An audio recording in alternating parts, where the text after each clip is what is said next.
So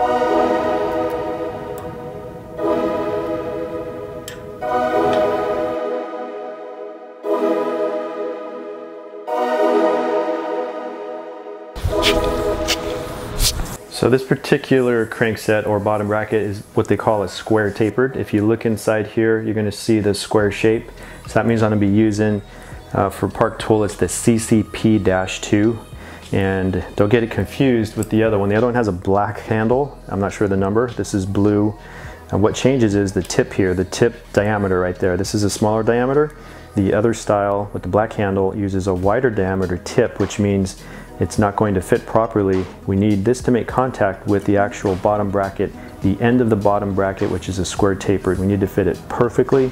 So when that's pushing against it, we're grabbing the outside here and it's going to slide over it, just past it. It's like pulling the sweater off your arm. If you're holding a cup in your hand, you can't pull your sweater off the arm. We need to get something small enough so it allows this to slide right past it. So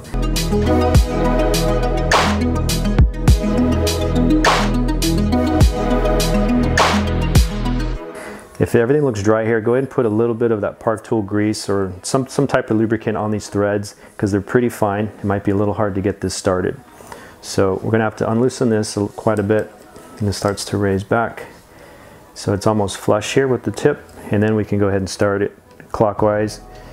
And like I said, this is a very soft aluminum usually on the crank arm, so be careful trying to get this nice and straight. Get that started. Got that started real good. Then we can go ahead and tighten it up. And we want to get at least 3/4 of threads in there. So if I see like 1, 2, 3, 4, maybe about 4 threads showing, that's okay. We got a good majority of this tool inside there, so we have a good bite. If you do tighten this up, tighten it up very gently. We don't want to strip anything inside there. Remember, we do want this quite a few threads. Turn it several times to get inside of your crank arm. Once I do that, then we're going to tighten this whole blue arm clockwise. And boom, I made contact right there. Got a little stuck. There we go. Okay, so we're going to continue right there. I came in contact with the bottom bracket.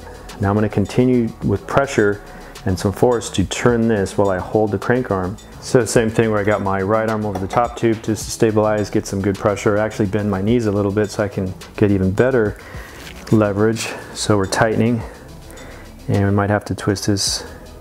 Try not to move your body too much. If you have to move this around to get in a good position, go ahead and do that, but you don't want to lose all your positioning because you're going to lose a lot of good leverage. So if I have to, I'll come over here, bring my arm back over, hold this brake arm or the crank arm, and then tighten, pushing down. And you're going to feel a lot of pressure. So this gets tough, and then it'll start to loosen up. And at some point, hang on to your crank arm because this guy's getting really loose, and it should be free. So here we can see the square tapered of my bottom bracket spindle, and then the square on my crankset right there. So once you got that loose, we're going to unscrew this guy. So we're going to unloosen this first.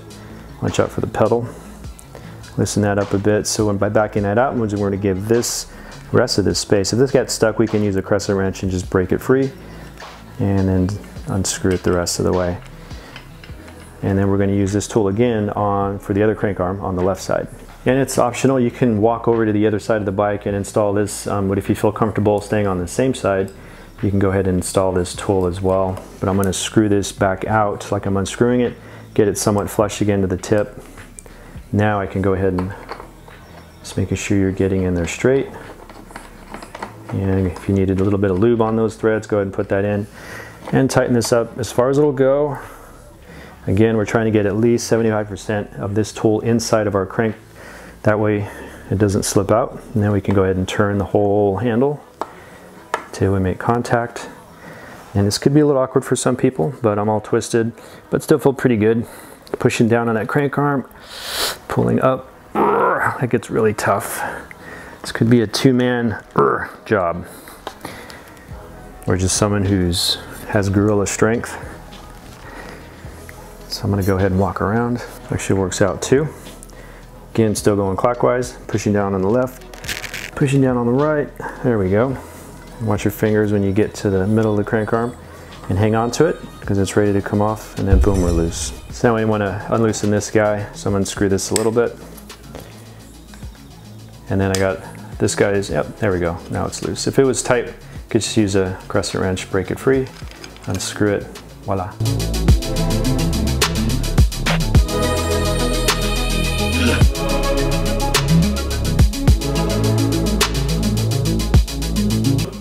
Hope this was helpful. If you guys have any questions, go ahead and leave a comment. If you like what you see, leave a thumbs up. Something I didn't do or I didn't get to, just go ahead and leave that comment as well. Don't forget to subscribe if you like what you see. Thanks.